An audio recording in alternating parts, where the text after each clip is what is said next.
Minto, how are you? What's up? What's popping? Thank you so much. Just for watch my videos on Gosi Voice. Subscribe. Today is Saturday.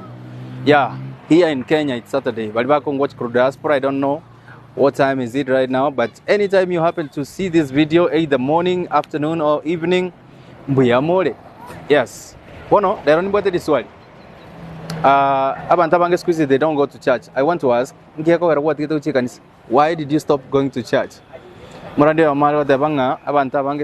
have left church, but they say they have God.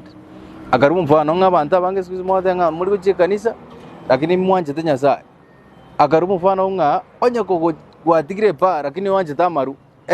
I want to know. Yeah. So I'm asking a question. Why did you stop going to church? Or do you still believe in church? Or you believe in God but you don't believe in church? There we are going in comment section. So I'm wishing you all the best this weekend. God bless you. Keep subscribing, keep it Gosi Voice. And this is Mark Knight.